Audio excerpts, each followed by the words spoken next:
I want to especially thank our panelists here today.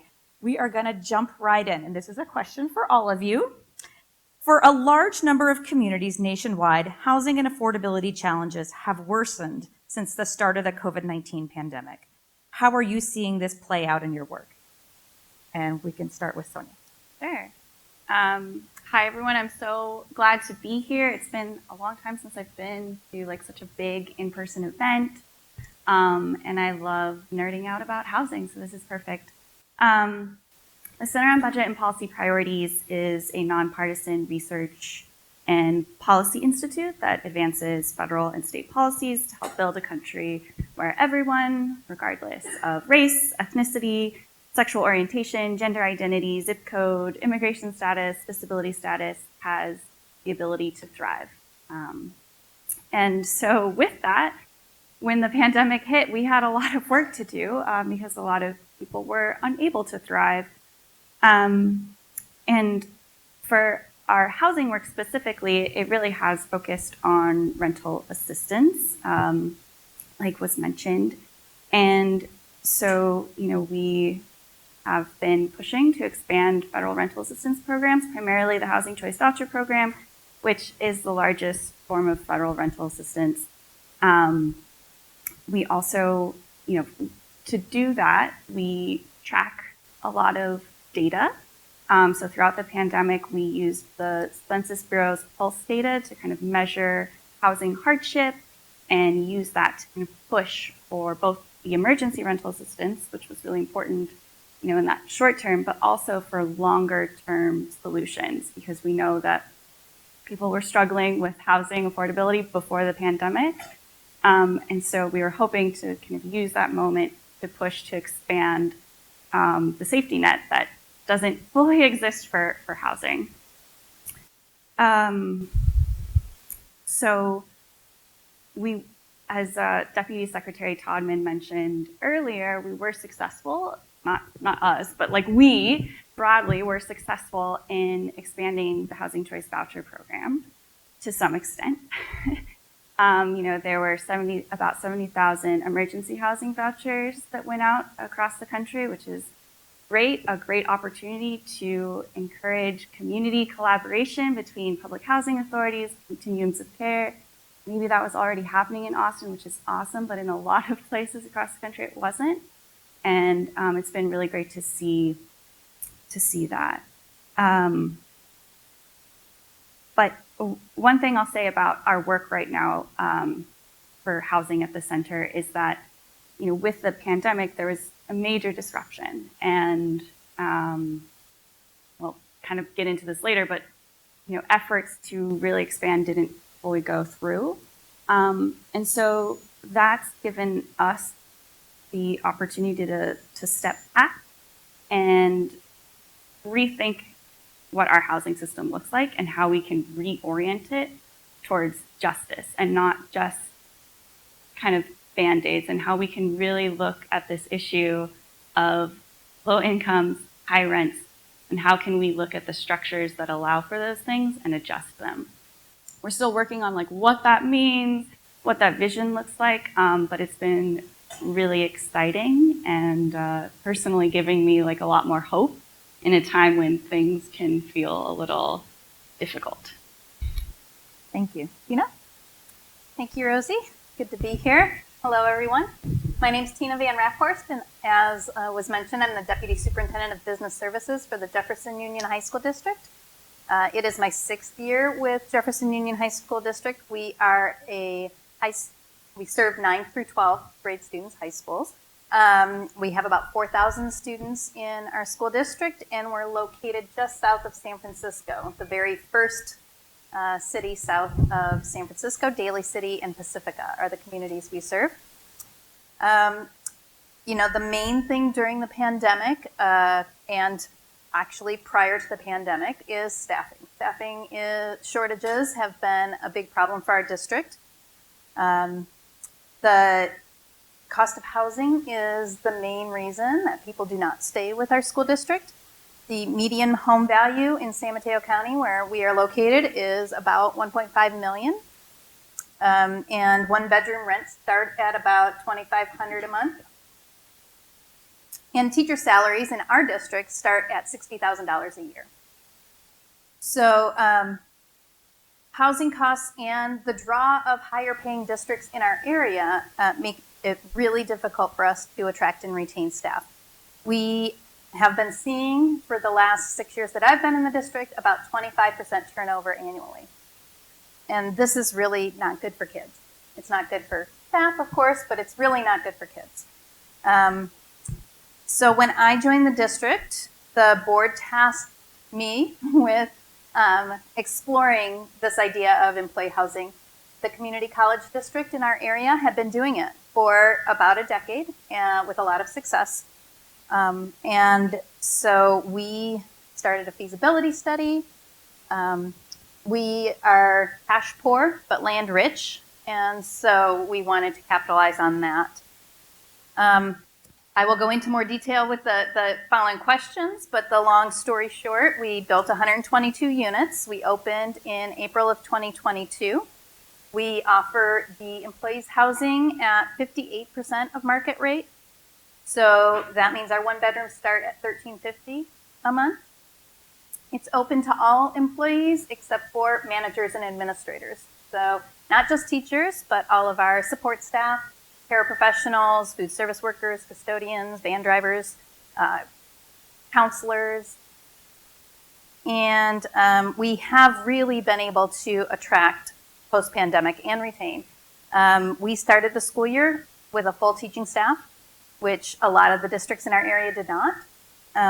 We had all of our counseling positions filled, all of our mental health positions filled, all of our driving positions filled, van and bus drivers. We have just recently, in the last, I think in December, we became fully staffed in food service, which is the very first time in my 6 years that we've been fully staffed in food service. And we're nearly fully staffed in custodial. So I am very excited. We don't have a lot of data yet since we opened only less than a year ago, but anecdotally, I think it is working to help us attract and retain. We do have teachers that have said that they were waiting for us to open it, and that's why they didn't leave, and now they're moved in. The stories are just amazing too. Just going to give you like a little snippet. We have our mechanic. We have one mechanic in the district. We're not a big district, but the mechanic is actually married to one of our admin assistants, and they have 2 kids, and this is the first time that they have been able to move out of their parents' house and the first time that their kids have their own rooms.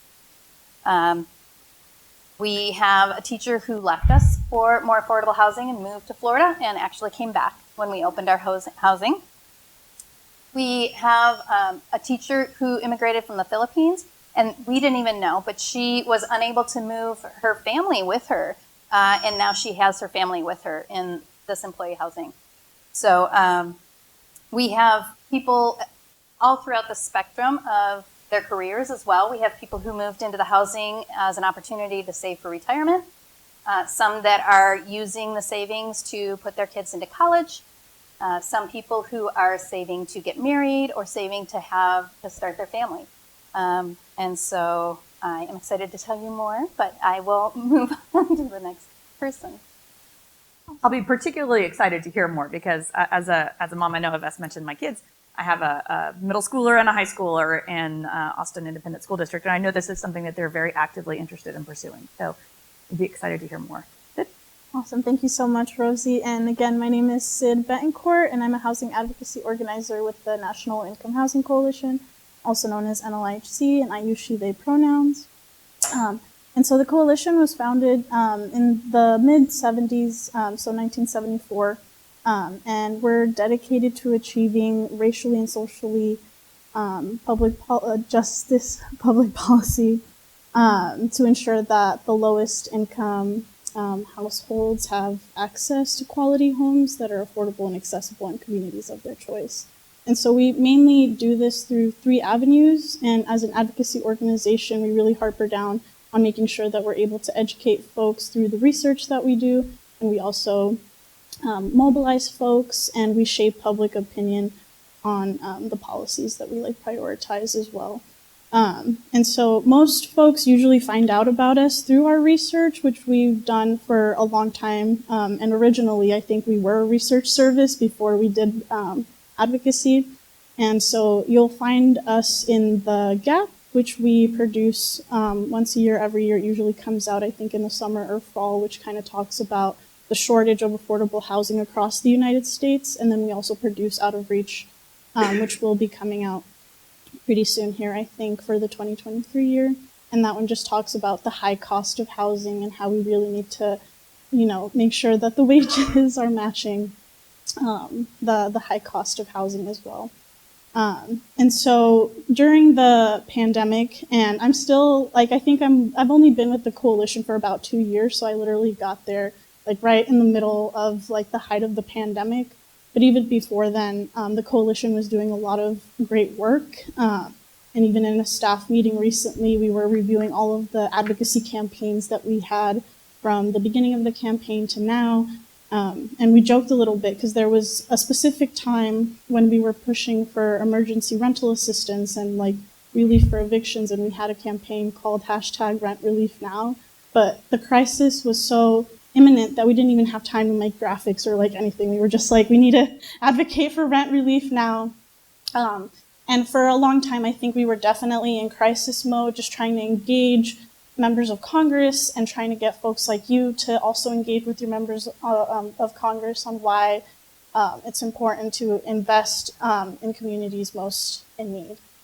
And so kind of similar to what Sonya was saying earlier, we're kind of taking a step back. I think this is probably the first time we've been able to kind of just catch our breaths and really try to focus more on meaningful, connections with you all, and also making sure that we're passing policy that's going to make sure that we don't end up in the same situation when another crisis happens, right? Fingers crossed that it doesn't, but you never know. And like I said, we do a lot of research, and so a lot of the research that we get usually comes from the American Community Survey and the Pulse Survey that Sonya also mentioned. And even before the pandemic, we knew that there was a vast shortage of housing in the United States. We saw about 7 million across the country. And in our most recent research, we know that in Texas, there's about 614,000 shortage of homes just across the state. I couldn't get the number specifically for Austin, but when you translate that into the need, there's usually about 10 low-income households. For every 10 low-income households, there'll usually be 2 to 3 affordable units to them across the state.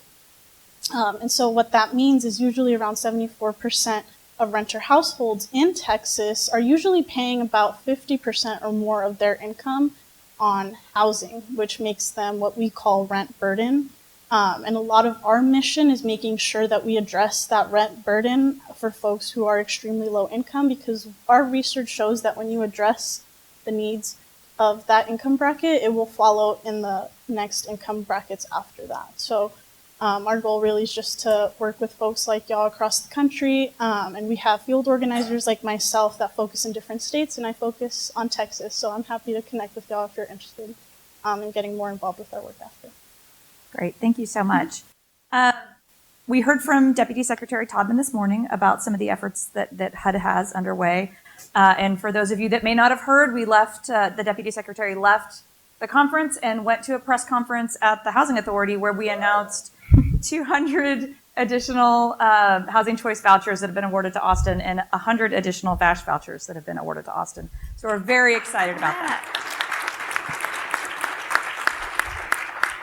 But this question is for Sid to expand upon. What efforts are we seeing at the federal level in expanding funding and other resources for affordable housing, including potentially expanding the low-income housing tax credit program? How can cities and counties leverage these resources to address affordability at the local level, particularly for low-income households? Yes. So I will be very honest and candid with you all, but I think we all are kind of aware that Congress is very, there's a lot of polarization within Congress right now, so it's really important for you all to get in touch again with your members of Congress and really tell them, what, as Deputy Secretary Todman said earlier, what your best interests are. And I think for now, especially, the biggest federal funding that you're probably going to see come in at this point is going to come through the federal budget for 2024. And so, in that budget, you're going to see a lot of money, hopefully, for for not just housing programs, but also for homeless service programs, community development programs. But one thing that we've definitely seen, at least through the last few decades, is just budget cuts for non-defense programs. And this is where y'all play like a really big role in making sure that we push back against making sure that that discretionary funding for housing programs is still available.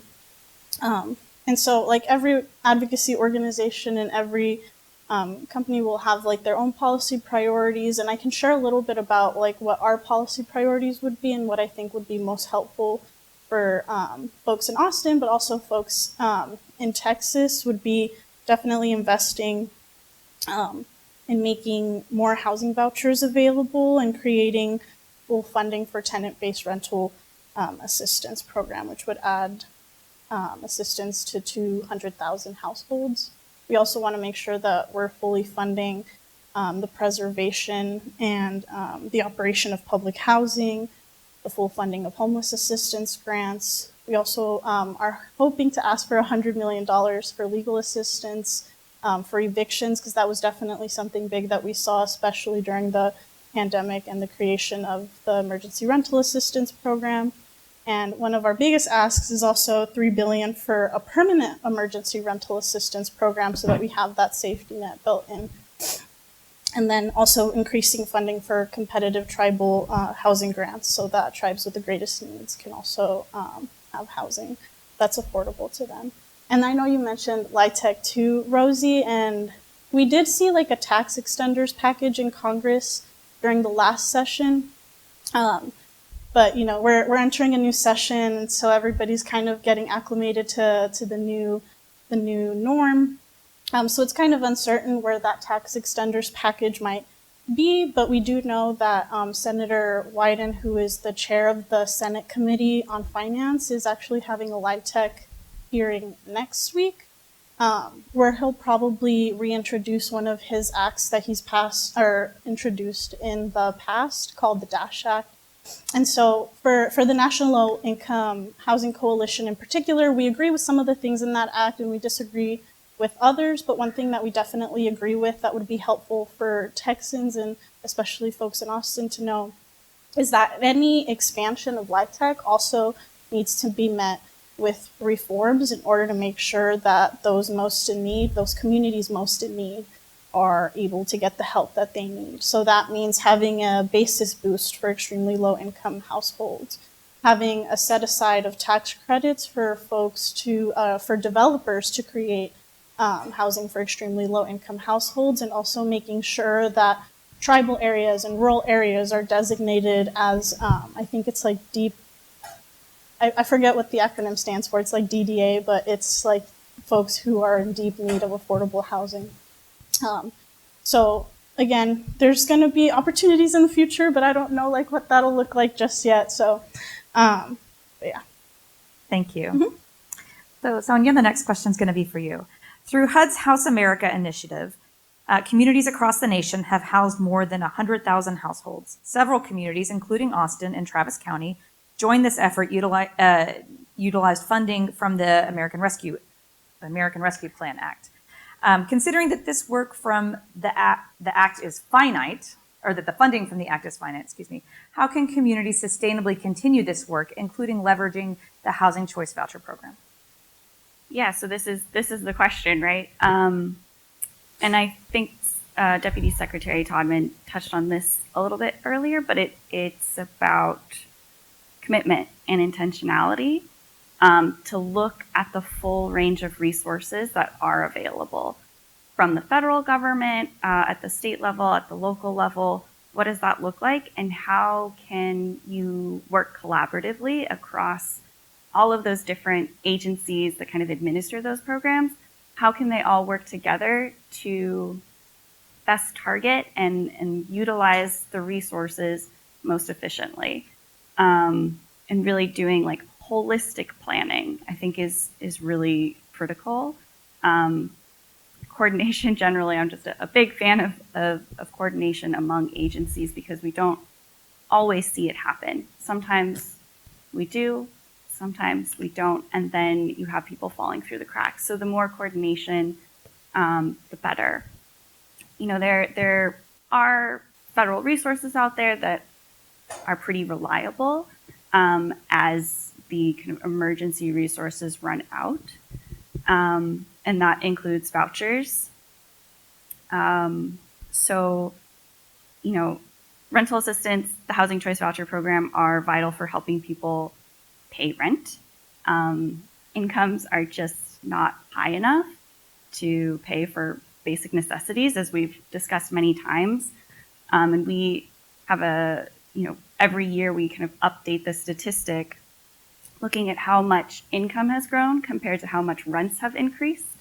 So since 2007, rents have increased nearly 18%, and incomes have only increased 3.2%. So that's it right there. Like, that's that huge disparity where you have rents increasing and incomes not. So looking at ways to support people's incomes, and the Housing Choice Voucher Program is a great way to do that. It only reaches about 1 in 4 people who are eligible, but it's still a really important resource in the community. So it's really important to make sure that those resources are maximized. That means utilizing all of the tools that are available for housing agencies to make use of that funding. And again, Deputy Secretary Todman touched on some of these things, but there are new fair market rents that will increase the subsidy amount. Small area fair market rents can also help increase subsidy amounts and make it easier for people to utilize their vouchers once they actually get them. There's new flexibilities with the administrative fees that housing agencies get that can be really, really helpful. It's a tight rental market across the country, and we know that overall utilization of housing choice vouchers is a little bit down from where it normally is. And that's why HUD has responded in that way, saying, okay, here you have administrative fees, which Congress also provided increased funding for. Here are different ways that you can use them so to help households overcome barriers like security deposits or funding for renters insurance. These things, application fees, right? Things that can be a barrier for a low-income family who doesn't have additional money to rely on to pay for some of those things, and so then can't actually utilize their voucher. But really, I do think that part of it is just coordination, looking at CDBG. What can CDBG do? What can home do? What can vouchers do? How can you project-based vouchers to, secure affordable housing in neighborhoods that are gentrifying?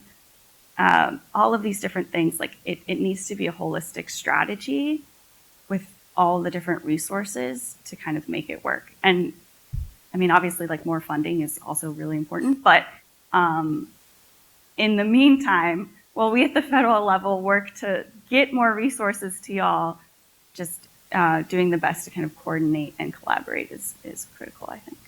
Thank you. And just a reminder, we have some prepared questions for the panelists, but we will be going to Slido at some point, and so you can access through the QR code on your table. Tina, while housing agencies and advocates have traditionally been focused on affordability, we are increasingly seeing employers enter this arena as well. The Jefferson Union High School District has engaged in providing employer-assisted housing to its employees. Can you talk a little about this work and what led the district to provide housing opportunities to employees, please? Sure. I definitely would be remiss if I didn't say this was not our choice. It wasn't our first choice for sure. We do not want to be developers of housing. We would prefer to just be able to pay our teachers and staff a wage where they could afford to live on their own. Unfortunately, in our area, that is not an option. And our board decided that this was a way that they could try to help the system.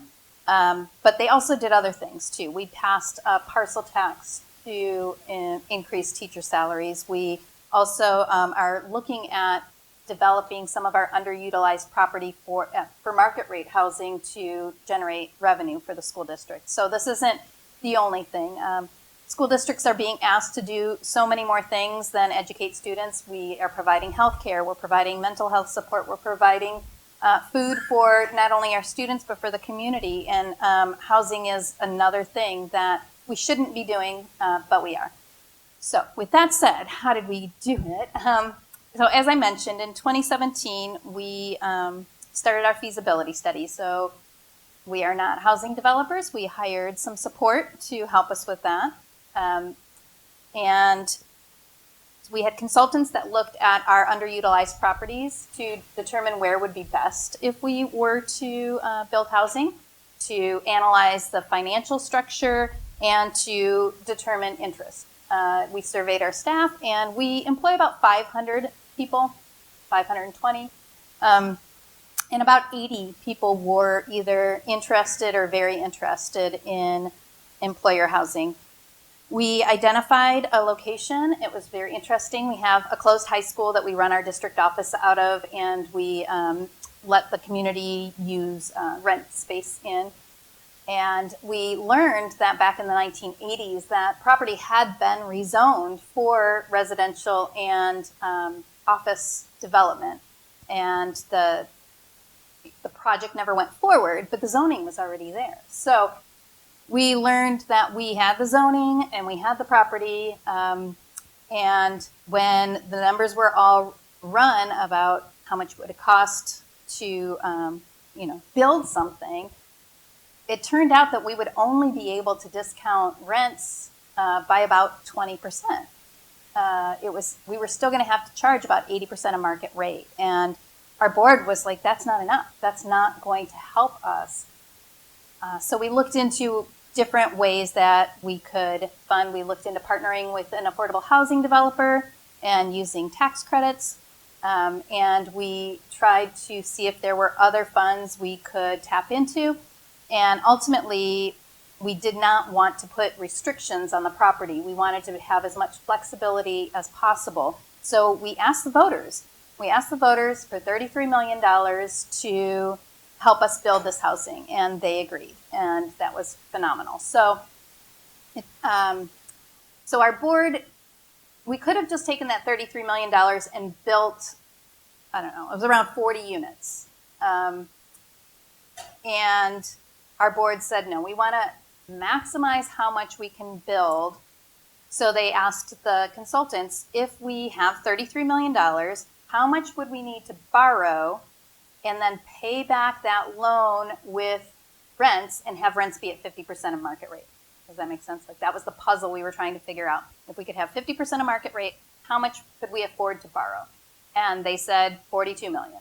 So with $75 million, we built 122 units.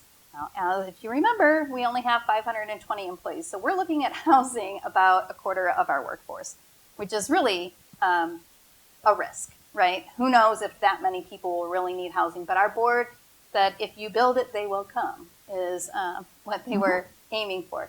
So, so with the bond money and the loan, which in public education, you can't just take out a regular loan, it's certificates of participation, but it's the same idea. So we thought we would end up at 50% of market rate, as I mentioned. It did turn out to be a little more expensive, as that is always the case, especially since we broke ground in January of 2020. Let me think about when that was. It added a little bit of cost. Let's see. So yeah, we opened in April of 2022. Some things that the board thought was really important is that this be a high quality development. They did not want it to look any different than any market rate development. It is very nice. The kitchens was one area that they wanted to make sure were high quality. So they're very nice kitchens. There's a fitness room. There are play spaces for kids. There are a mix of 1-bedroom, 2-bedroom, and 3-bedroom apartments. There's a bike room and laundries on every floor. It's a 4-story building with laundries on every floor because everyone has the same work schedule. So we wanted to make sure that the laundries would not be overwhelmed when people were not working. So right now we have 112 units occupied. So there are still 10 vacancies. but we're not worried. We think that that it will fill up over the course of the next year or two, and we're patient. And are the units only held for school district employees? Correct. School district employees, there is a plan B. So because we passed a bond and the bond said it was for school district employees, we really can't open it up to the general public. That would be in violation of the bond.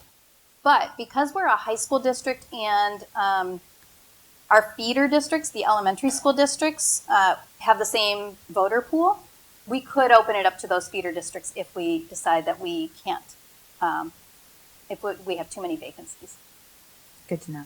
Thank you. As preparations in Congress continue, we saw any hope of large-scale funding for housing dwindle with the Build Back Better plan of the federal government. Do we see any major housing investments coming from the federal government in the near future? And in the absence of such funding, what successful efforts are you seeing at the local level to bridge the gap? And I'd love to hear from Sonya and from Sid. Sure, I can start. So I'll try not to be like too doom and gloom about anything here, because certainly a year of my life was pushing for huge investments in Build Back Better, and then it, came crashing down, which is always what you want. But the short answer is no, that we're not likely to see major investments in this Congress, given that it is divided government. And given that when even we didn't have divided government, we still couldn't make it happen. I think housing is foundational and like everyone should have a house and it's a human right. But, we still have to convince our policymakers that that's the case.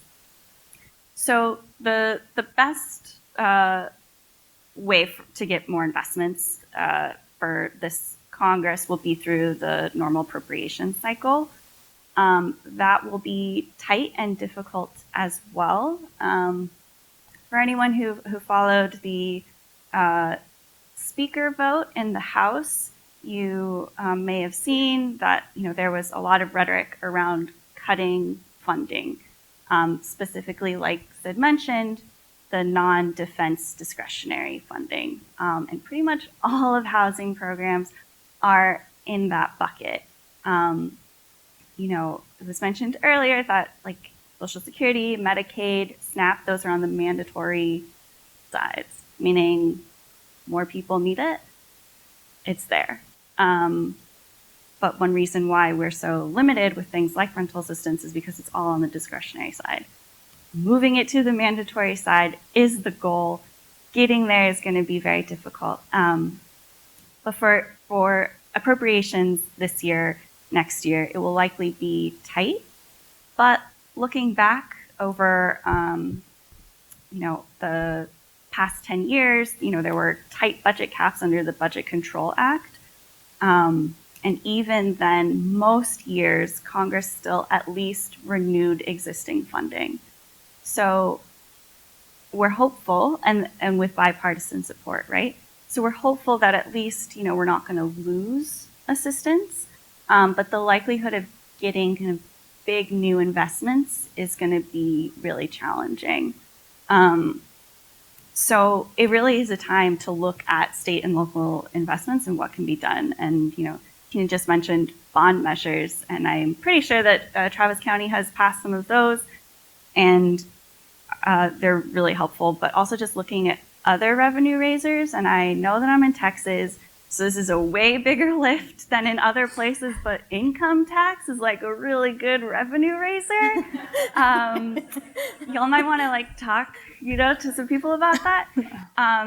In Washington, D.C., there was recently a tax on high income households that now fund voucher or rental assistance for people experiencing homelessness.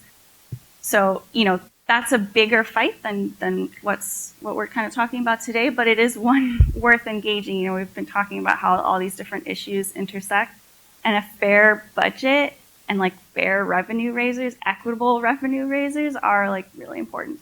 And I am saying that because I work at a place where there's a bunch of tax nerds.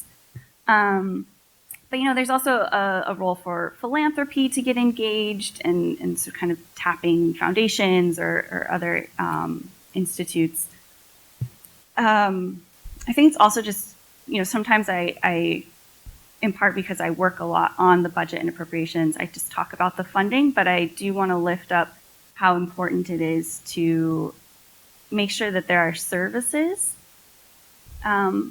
involved with the funding, right? Like sometimes you can just hand someone rental assistance, but actually navigating the process of like utilizing that voucher it can be really difficult. So providing services, maybe folks need additional services to stay stably housed as well. So making sure that people can access physical and mental health services, any kind of job training, childcare services, things like that. And, looking at the different barriers that people have to utilizing their assistance. And a great way to do that is talking to people who have used vouchers and who need rental assistance and talking to them about what their barriers are and what could be helpful. And then we can figure out how to make that happen. But overall, it's, again, just about lowering costs of housing and increasing incomes. I know there have been a lot of pilots across the country around direct cash transfers or guaranteed basic income, universal basic income. I think those are really exciting because they're flexible, they honor people's dignity, right? Sometimes our benefit programs, while really important, are paternalistic and rooted in racist, sexist, ableist ideas. So kind of looking at other ways to provide assistance like cash, like a guaranteed basic income are really exciting. And then as far as lowering costs of housing, looking outside of private ownership as well, thinking about community land trusts, limited equity cooperatives, cities, counties just buying properties and running their own kind of public housing. My only caveat for that is, like was mentioned earlier, with any kind of home ownership, like that requires maintenance. Federal government invested in public housing and then stopped investing in public housing, and now we have deteriorating public housing. So, factor maintenance into costs for any public type housing. But so not a ton of opportunities at the federal level right now. That doesn't mean that like it's done for. Like Sid mentioned, advocacy is really important and like reaching out to people that represent you. But it's also a time to look at state and local opportunities. So when you talk about the discretionary, non-discretionary, is advocacy reaching out to our electeds the only thing that we can do locally to help things at the federal level?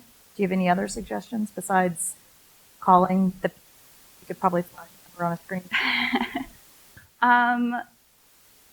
Kind of. Yeah. Okay. Good to know. It feels, I think it's sharing success stories as well as just like, complaining, right? Like it's talking about the benefits of these resources in your community, because that's what's going to help win elected officials over. Like reaching out to them and saying like, hey, if we don't have enough funding for this, like this is what's going to happen. But I'm sure Sid has other ideas as well. Ideas on that too. I was gonna say too, like, kind of going along the lines of success stories and sharing those. I think what you did today with the deputy secretary is like an excellent example of just that advocacy, but also inviting like your senators and your representatives to go to like openings of like new like developments and stuff, but also just seeing ones that are already existing, having them meet with folks that like also like live there, because that's really important for them to see, and not just like your federal elected officials, like your local ones are just as important. So that would be my suggestion. And then I guess Sonya said a lot about like what I was gonna say, so I'm not gonna go too in depth with the rest that I had, but In terms of federal legislation, there might, and fingers crossed, there might be an opportunity for 2 specific bipartisan pieces of legislation that were both introduced in the Senate. I believe they were both introduced in the Senate last time, and we're hoping they'll be introduced in the Senate this time around as well. And the first one is the Eviction Crisis Act, which would establish like a national housing stabilization fund for families who need help avoiding evictions. So think of it as kind of just like building again that safety net, that emergency rental assistance program, and making it permanent. And then the second one is the Family Stabilities Vouchers Act, which would create 500,000 new housing vouchers, and it would also include like that counseling services portion that folks really need in addition to just having the voucher, because wraparound services are just as important as having the subsidy. And then I also, I think in the summit booklet that y'all have electronically, I also included like a link to one of our research reports that talks about how to utilize state and local fiscal recovery funds just to create different programs that could be helpful in addressing housing affordability. And I think some of the examples that I lifted up in my notes obviously include like the rent and utility assistance program, the universal basic income programs. Those are really excellent examples, and I really like the housing navigation services section of that report too, because I think those are the folks that are going to be on the ground, like speaking to folks who have like that lived experience. And I really liked what Sonya said about like making sure that you're in touch with those folks, because they're like an important part of like building out that policy, not just at the federal level, but at the local level as well. And then, of course, just making sure that you use that money for development and preservation. But I feel like we've hit the nail the nail with that one multiple times today. So yeah. It's great to hear you guys talking about so many strategies, and for me to know that from where we are within the city of Austin and with the community that we have around us, we're seeing so much of that at play right now. It's very exciting. So Tina, back over to you to talk about your school approaches. We love the idea of using voter-approved bonds for funding and providing housing to employees. Can you share a little bit about the strategy and what advice you may have for other school districts? I know there's some AISD folks in the room that might be thinking of doing the same. Sure, thanks. Yeah, so the number one thing I think is you need a united board. That is, I think, something that you could not move forward if you did not have a united school board. We had a united school board who was not only passionate about this project, but they were willing to advocate for it and stick their neck out, talk to public officials, talk to the community. And then the next thing is to engage labor leadership. We had them as our partners throughout the whole process. We met with the labor leadership and had them be part of the planning process for the development and help us go out and talk with staff, because most of our staff had secure housing at the time, right? And so they were saying, why should we do this? Can't you just pay us more? And so we had to educate. We had to help them understand that bond money cannot be used for salaries, and that we are doing these other things to try to improve salaries. It is a high priority. And at the same time, we can do this, and it's not taking any money away from you. What it is it's helping you have stable colleagues. Like, how many times are you teaching, and then the next year your neighbor teacher is new, and you're always having to either not have anyone to collaborate with or having to start from square one every year. And so the teachers and staff that initially were opposed to the project, we won most of them over, and those that we didn't win over at least were quiet. So I think that was the biggest thing for our community. In our community, if you have teachers and staff that either don't speak in favor of a measure or speak in opposition of a measure, you're never going to get it passed. The teachers were behind us, and we did the hard work to make sure that they knew what we were aiming for and why the bond was important. What else? We had some community meetings, although they were not very well attended. I think because we got the staff on board first, so there wasn't much opposition.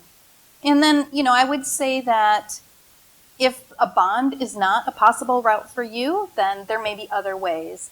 In southern San Mateo County, there is philanthropy that is helping with the plans, at least for new development. I know that they have gotten help from Meta to plan for educator housing in, I am not sure if it's southern San Mateo County or northern Santa Clara County, but in that area where there's a lot of tech support.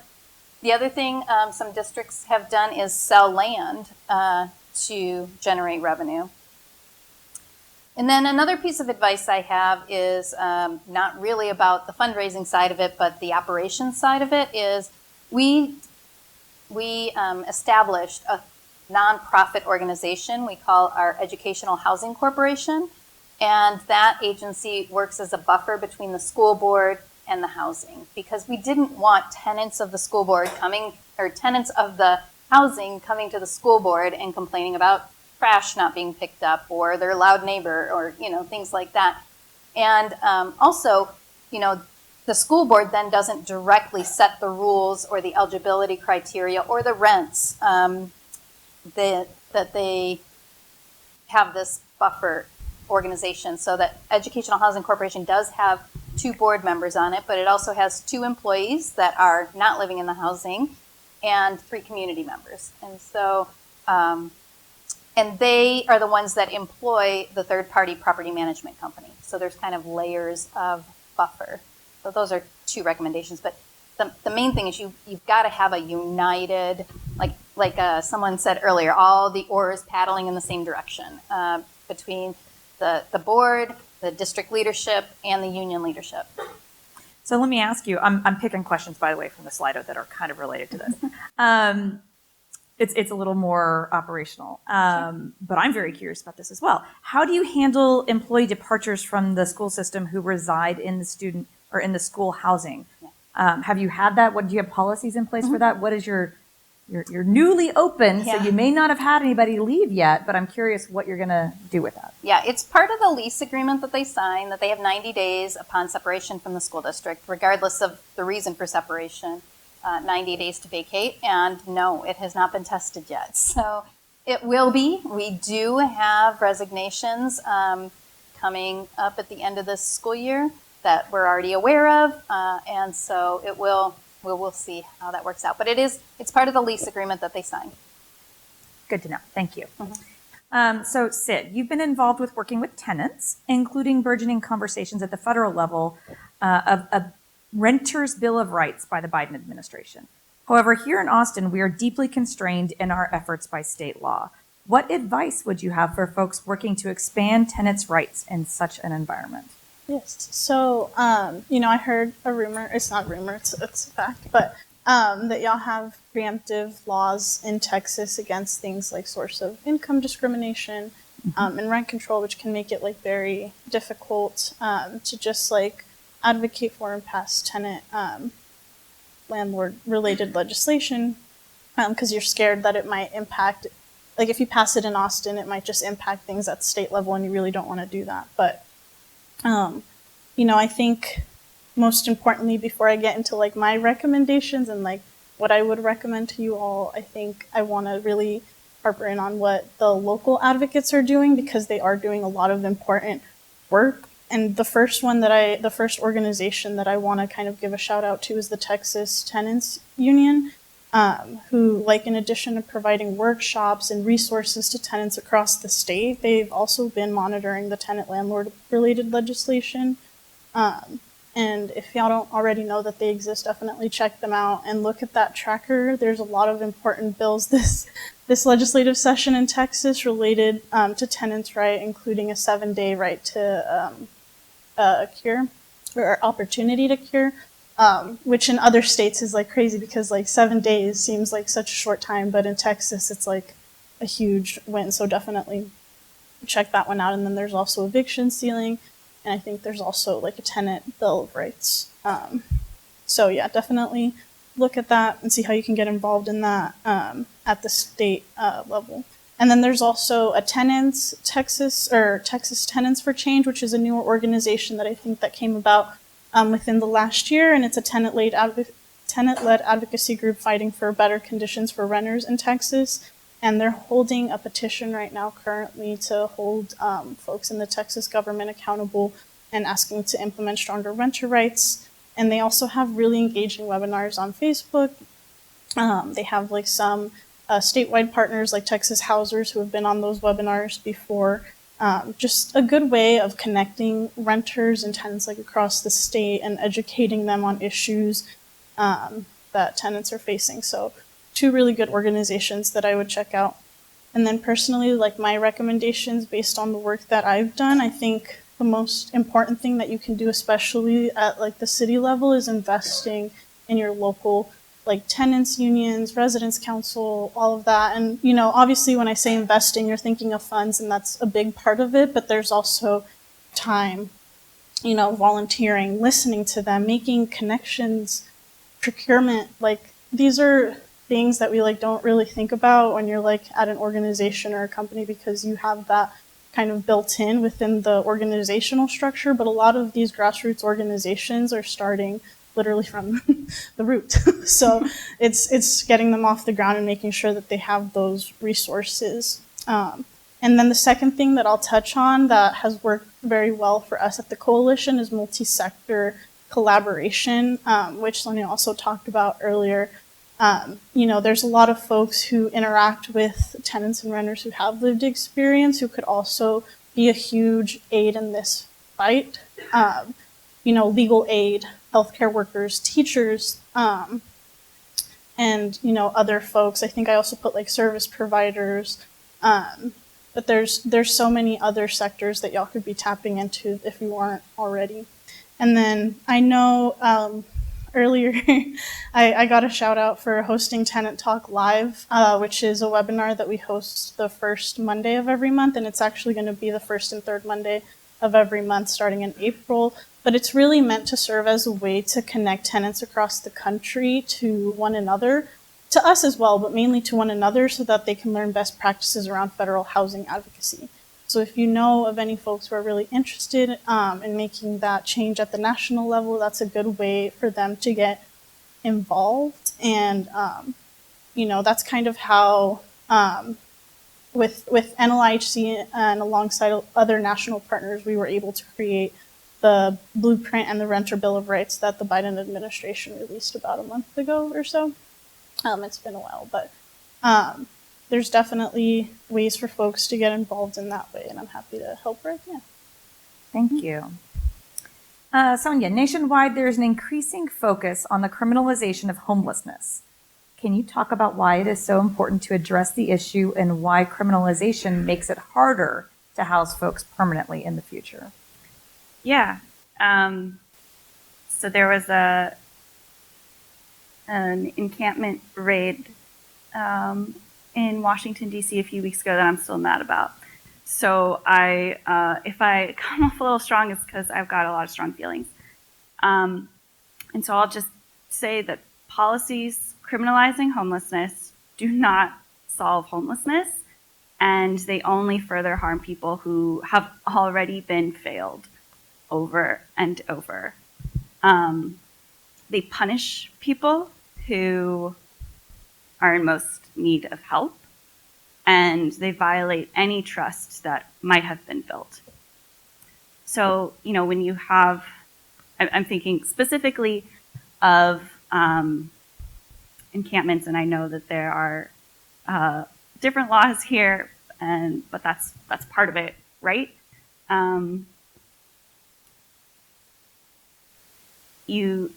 Caseworkers need to be able to like reach people. Shelter systems are not always safe for everybody. People don't always feel safe in the shelter systems that we have. It's a really great time to rethink how we shelter people.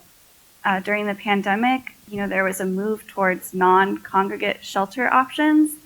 And how can we continue that and maintain it instead of just pushing people together in ways that can make already vulnerable people even more vulnerable to harm. But I think the most important part of rethinking sheltering, of thinking about policies to address homelessness, especially unsheltered homelessness, is just, again, working with the people who are experiencing that, talking to them about, why aren't you going to the shelter? Why aren't you utilizing the systems that we have, to understand the barriers? And oftentimes it is a trust issue, because if you are experiencing chronic homelessness, you've been unhoused for years, how are you going to just perfectly trust a system that has failed you over and over again? And so, sometimes there needs to be time and relationship building, and resources. Like Sid said, not just monetary resources, but those other investments that folks need to make. Criminalizing homelessness also just feeds into the cycle that we have around incarceration and homelessness, right? If someone is unhoused and that is illegal, and they're sleeping outside is illegal, then they're incarcerated, and then anything that they might have going on is further disrupted. They're just going to go right back to being unhoused, and then, with no connection to services, and it's just this cycle that we see over and over again. So no one wants to see people sleeping outside, but the solution is to fix the underlying housing issues, which is what we've been talking about today, and not punishing people. It's providing those services to connect people to housing and help them maintain that housing. And there's a lot of pushback across the country around the Housing First strategy, which is a evidence-based strategy that you provide someone with housing and you provide services, but you don't make that housing conditional based on those services. If someone is struggling with substance abuse, they don't need to be sober to get housing, because having housing is going to help them then get the help that they need, right? It's hard to be sober if you don't even always know where you're going to sleep at night. So there is a lot of pushback against that Housing First strategy, both at the federal level, state level, local level, across the country. And so really, making sure that we talk about the successes that we've seen around there, and, talking to about folks maybe needing different things. But Housing First is definitely an evidence-based strategy that we know works, and for a long time has gotten bipartisan support, until more recently. So just trying to push back against some of that, and yeah. Thanks. I think you wanted to address that. Yeah. And I will say, to show that Housing First does work, we recently, at one of the webinars for Tenant Talk Live, we had some folks who went to Finland to learn more about Housing First in different countries. And it has been successful in other countries. It's just that we, just because Housing First needs a lot of that additional services and stuff, I think the name itself can be a little bit misleading, because it's not just housing, it's everything. And I guess to kind of make this a little bit more hopeful, there has been a lot of massive mobilization, I think, across the country, with different folks who have seen a rise in these bills that have been criminalizing folks experiencing homelessness who are disproportionately Black and brown people. And, even this past week, the Kansas state legislature, I think it was the week before, introduced a bill, and they were voting to pass it yesterday.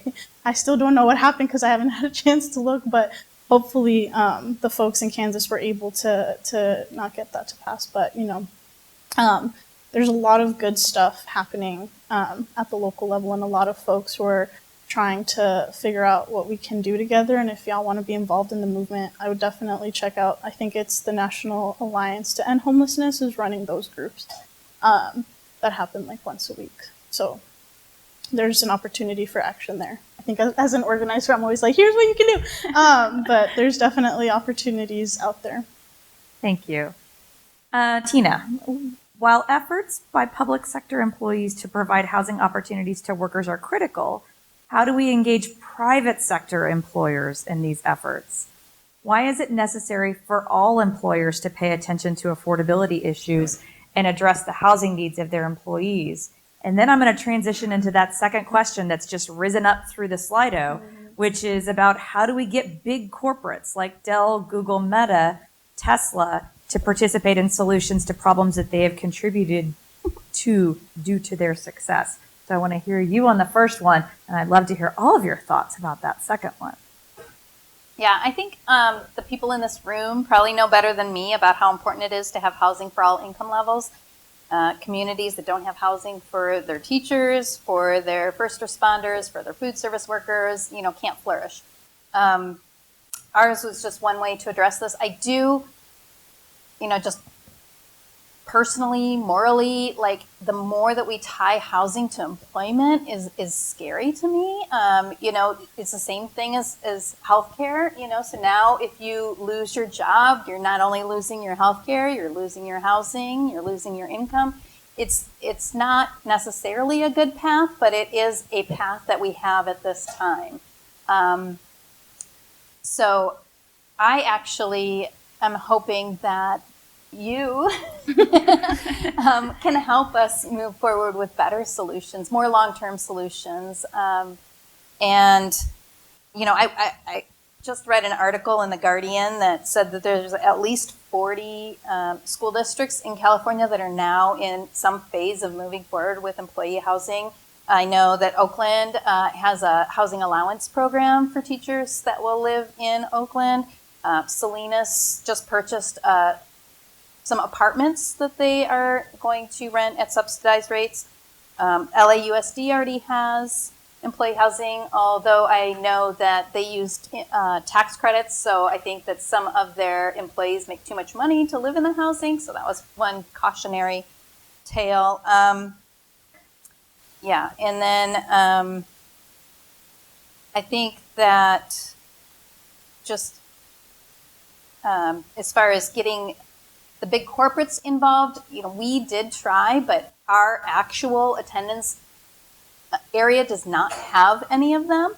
And they seem to, so far, only be interested in helping the communities where they're either located or where a majority of their employees live. So that's been my experience. Any thoughts on bringing in our big corporate friends and neighbors? Can I just say tax them more? I think that's... We're in Texas, so yeah. Yeah. But, I know all of these corporations have, philanthropic arms, right? And community engagement folks. So it's just trying to make those connections, I guess, and utilize. But it's also not something that I've looked into a lot. Yeah, same. But I think if any corporation does want to invest in affordable and accessible housing, it needs to be very intentional and well thought out. I always reference this book, but if y'all have read The Parable of the Sower, you know what happens when workforce housing goes wrong. It's really important that you're working alongside the communities that you're trying to help, regardless of whether you're a local organization or a big corporation like Google or Tesla. Very true, very true. So one of the questions that's in here that I'm a little curious about is touching on the right to return policies. We know that they can be somewhat controversial. They have been passed in cities like Portland. Austin is trying one out with some of our community land trust properties. So I'd be curious from your perspective and working with other places across the land if you have any thoughts about right to return policies. That is not something that I'm super familiar with, so I don't want to just spew random. Why not? It could be fun. Yeah. Okay. So there's a question about in Austin, where the Black population has declined over the years and where Austin has been deemed the most economically segregated city in the United States. What can be done? What are your thoughts on that? I can start. So I think this goes back to my point on holistic planning. It's not necessarily that hard to know what neighborhood might gentrify, and then use resources that you might have to make sure that the people who live there can stay there. So preserving affordable housing, that can look like using some of your housing choice vouchers and project basing them so that it's tied to that specific unit, and so that like preserves affordability for renters. I'm less knowledgeable about the home ownership side and like, you know, the property tax aspect of it, but I know that there are solutions out there, and it's about being thoughtful when, you know, a place is changing. It's also really, really important to invest in underinvested neighborhoods, which we are predominantly like Black, Latino neighborhoods, where there hasn't been investment.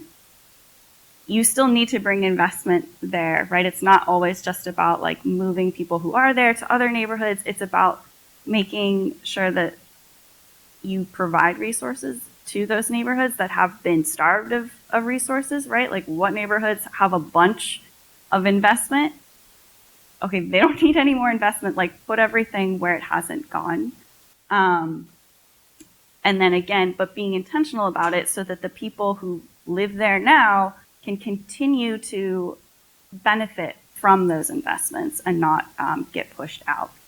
So, you know, what to do, I think this kind of goes back to like the right to return question, which again, like I just haven't done any research on, so I don't want to speak to it too much, but I don't know how to get people back necessarily, but for, you know, what is happening now, like being intentional with your planning of investments and thinking ahead about what the impacts will be, and really, again, engaging with the people who live there to make sure that, you know, their concerns are addressed and that they can stay where they want to and enjoy the benefits of increased investments.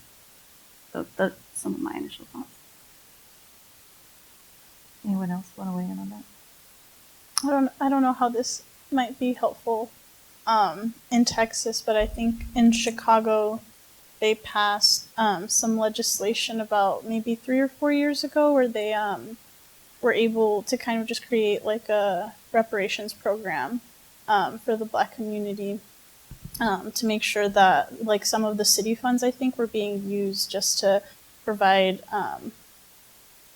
I honestly can't remember like the whole thing of the program, but I think if you remember which program I'm talking about, but it was aimed, I think, to help folks like afford housing or to get them housing. Yeah, it was based in Evanston, which is just north of Chicago, and it was focused. The reparations program focused on housing, and I think it was passed a while ago. And I've seen that, you know, it's been somewhat successful, but also there have been some less successful aspects of it. So it'd be good to like look into and see how that's kind of gone for the city of Evanston. So a couple of questions on the work done by Tina. One about how did you have to address the stigma that affordable housing means cheap and low quality? I know you talked about that, but we'd love for you to expand on that.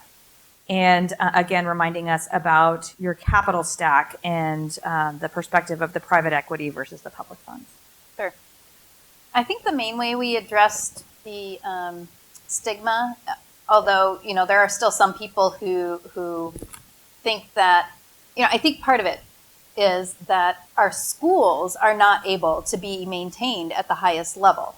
So we did have people that assumed just because the gym at Jefferson High School is in bad shape that these housing apartments are going to be subpar, and completely different funding, completely different project, and we tried to make sure that people understood that. And then the main thing, I think, was to involve staff in the design and the development phases. So when we were,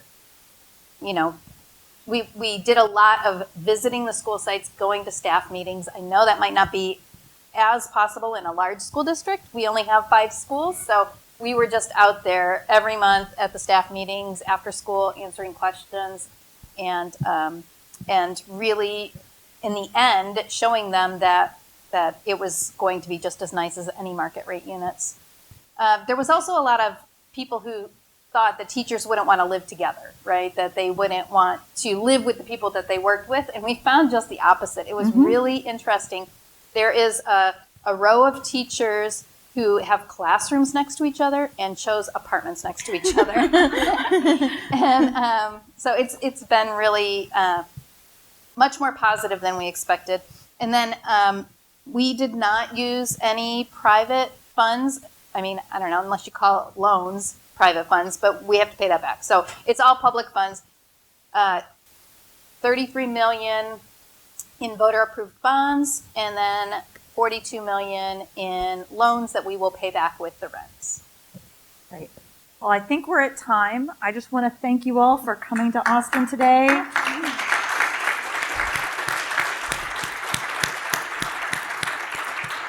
For sharing your expertise and for helping us as we work on the challenges within our city. Thank you again. Thank you. Thank you.